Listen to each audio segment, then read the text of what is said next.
गंगा के किनारे बसे एक छोटे से गांव में आदित्य नाम का एक युवक रहता था। वह अत्यंत निर्धन था, लेकिन उसकी आत्मा सच्ची और हृदय पवित्र था। बचपन में ही उसके पिता का असमय देहांत हो गया था और उसकी मां ने अनेक कठिनाइयों का सामना करते हुए दिन रात मेहनत करके उसे बड़े प्यार और त्याग के साथ पाला था। आदित्य जब बड़ा हुआ तो भी गरीबी उसके जीवन का एक काला साया बनकर उसके पीछे लगी रही। वह दिन रात कठोर परिश्रम करता, खेतों में हल चलाता, गांव वालों के छोटे मोटे काम करता, परंतु इसके बावजूद उसे न तो कोई अच्छा और स्थायी काम मिल पा रहा था और न ही उसके जीवन में कोई स्पष्ट राह या उम्मीद की किरण दिखाई दे रही थी।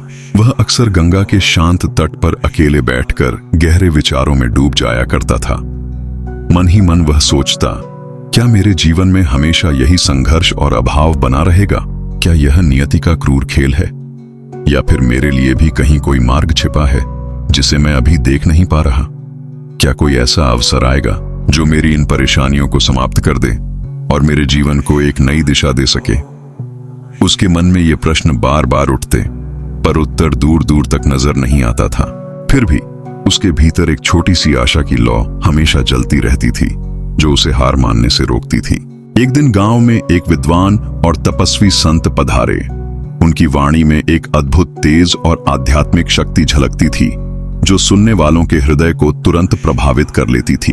वे गंगा के तट पर एक प्राचीन बरगद के नीचे बैठकर भगवान शिव की महिमा का गुणगान कर रहे थे।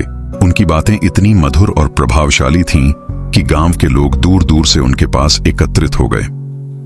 आदित्य भी उस सभा में जा पहुंचा और श्रद्धा भरे हृदय से संत के प्रवचन सुनने लगा।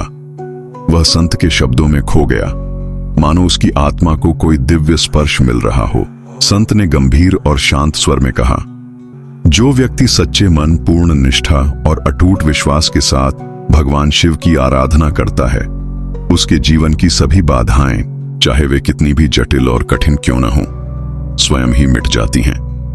इसके लिए केवल 2 गुणों की आवश्यकता है, अखंड श्रद्धा और असीम धैर्य। जो इन दोनों को अपने जीवन में उतार लेता है, वह हर संकट से पार पा सकता है। भगवान शिव दयालु हैं, वे अपने भक्तों की पुकार कभी अनसुनी नहीं छोड़ते। ये सुनकर आदित्य का मन अपार आनंद और उत्साह से भर उठा। उसे ऐसा प्रतीत हुआ जैसे उसके जीवन के घने अंधकार में एक सुनहरी रोशनी की किरण अचानक प्रकट हो गई हो। संत के शब्द उसके हृदय में गहरे उतर गए और उसने महसूस किया कि शायद यही वह मार्ग है जिसकी उसे लंबे समय से तलाश थी। उसने उसी क्षण दृढ़ संकल्प ले लिया कि वह पूरे मन, तन और आत्मा से भगवान शिव की उपासना करेगा। वह अपनी गरीबी, कठिनाइयों और जीवन की सारी बाधाओं को दूर करने के लिए हर संभव प्रयास करेगा। उसका विश्वास जाग उठा कि यदि वह श्रद्धा और धैर्य के साथ यह पथ अपनाएगा तो निश्चित रूप से एक दिन उसका जीवन सुख, शांति और समृद्धि से भर जाएगा। आदित्य ने गांव के निकट एक घना और सुनसान जंगल चुना, जहां प्राकृतिक शांति और एकांत का वास था। वहां उसने एक शांत और पवित्र स्थान की खोज की, जहां उसने अपने हाथों से मिट्टी और पत्थरों को जोड़कर एक छोटा सा शिवलिंग बनाया। वह प्रतिदिन सूर्योदय से पहले गंगा के किनारे जाता, वहां से एक मिट्टी के घड़े में शीतल और शुद्ध जल भरता और नंगे पैर जंगल की ओर लौट आता। तपती धूप हो या ठंडी हवाओं का प्रकोप, बारिश की बूंदें हों या कांटों भरा रास्ता, वह किसी भी कष्ट की परवाह किए बिना पूरे समर्पण और श्रद्धा के साथ भगवान शिव का अभिषेक करता। उसकी भक्ति में कोई कमी नहीं थी। वह हर दिन शिवलिंग को गंगा जल से स्नान कराता और फूलों, बेलपत्रों से उसे सजाता। सूर्य की पहली किरण के साथ वह जाग जाता, गंगा तट पर ध्यान लगाता, फिर जल लेकर शिवलिंग पर अर्पित करता और घंटों तक पूरी एकाग्रता व भक्तिभाव से ओम नमः शिवाय का जाप करता। उसकी आवाज जंगल की शांति में गूंजती, मानो प्रकृति भी उसके साथ इस मंत्र का उच्चारण कर रही हो। यह क्रम दिन प्रतिदिन, सप्ताह दर सप्ताह चलता रहा। वह न थकता न रुकता, बस अपनी भक्ति में लीन रहता। दिन बीतते गए, फिर महीनों का समय गुजर गया, परंतु उसकी जीवन की परिस्थितियों में कोई परिवर्तन नहीं आया।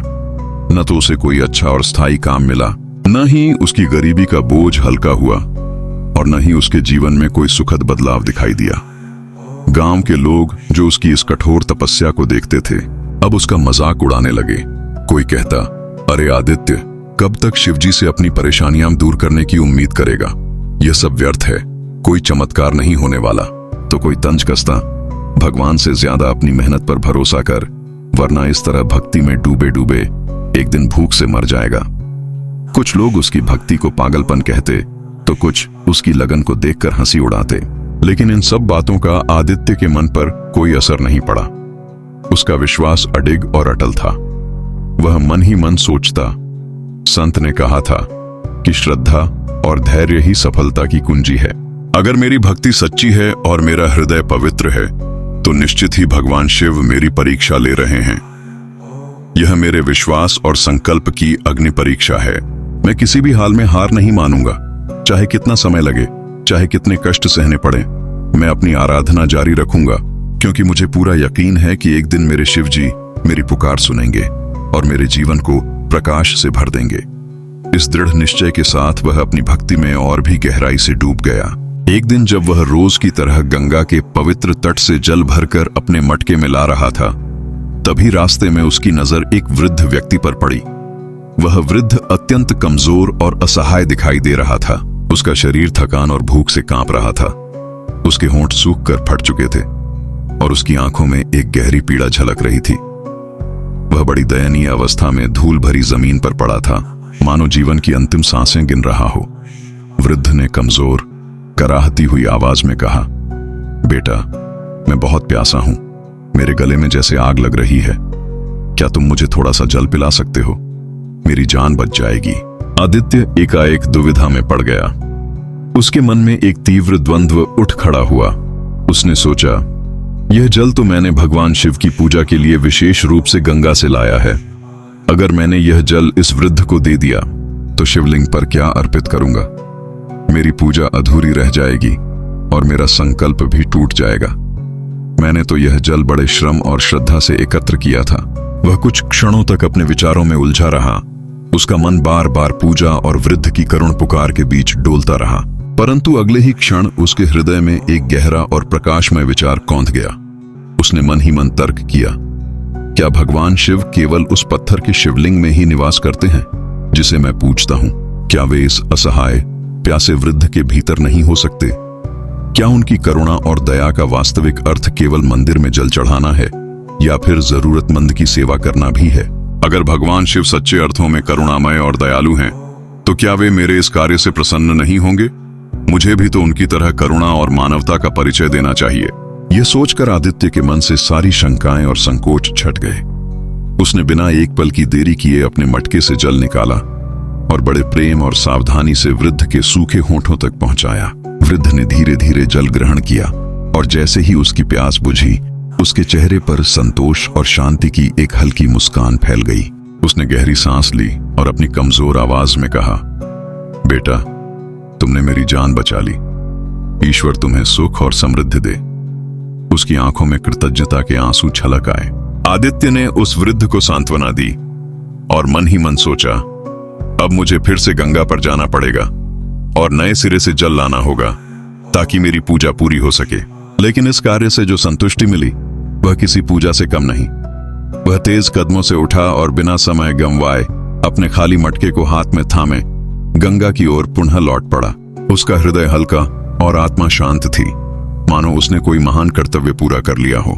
जब आदित्य पुनः अपने उस छोटे से शिवलिंग के पास पहुंचा जहां वह रोज पूजा किया करता था, तभी अचानक एक चमत्कारिक घटना घटी। उसके पैरों के नीचे की जमीन हल्के से कांपने लगी और फिर धीरे धीरे खिसक गई। उसने आश्चर्य और भय मिश्रित भाव से नीचे देखा तो उसे अपनी आंखों पर विश्वास नहीं हुआ। जहां पहले मिट्टी का एक साधारण सा शिवलिंग स्थापित था, वहां अब एक अलौकिक और दिव्य प्रकाश चारों ओर फैल रहा था। उस प्रकाश में एक अनुपम शांति और पवित्रता थी। वातावरण में एक अद्भुत सुगंध व्याप्त हो गई, जो चंदन और फूलों की मिश्रित खुशबू से भी अधिक मनमोहक थी। और तभी उस प्रकाश के बीचों बीच स्वयं भगवान शिव साक्षात प्रकट हो गए। शिवजी की वह मनमोहक छवि देखकर आदित्य स्तब्ध रह गया। उनके मस्तक पर चंद्रमा शोभायमान था, गले में सर्प लिपटा हुआ था और शरीर पर भस्म रम रही थी। उनकी आंखों में करुणा और शक्ति का अनोखा संगम था। यह दृश्य देखकर आदित्य की आंखों में श्रद्धा और भक्ति के आंसू छलक आए। वह अपने आप को रोक न सका और तुरंत हाथ जोड़कर उनके चरणों में नतमस्तक हो गया। उसका हृदय आनंद, कृतज्ञता और विस्मय से भर गया। भगवान शिव ने अत्यंत मधुर और शांत स्वर में कहा, वत्स, तूने आज अपनी सच्ची भक्ति और निष्काम भाव का प्रमाण दे दिया है। भक्ति केवल मंत्रों के जाप, फूलों की माला चढ़ाने या घंटियां बजाने में नहीं होती। सच्ची भक्ति तो सेवा, त्याग और दूसरों के प्रति प्रेम में प्रकट होती है। जब तूने उस थके हुए पथिक को अपनी झोपड़ी में विश्राम दिया, जब तूने एक प्यासे को अपनी कटोरी से जल पिलाया, तब तूने वास्तव में मुझे ही अर्पण किया। तेरे इन छोटे छोटे कार्यों में छिपी निःस्वार्थ भावना ने मुझे तेरे समक्ष आने को प्रेरित किया।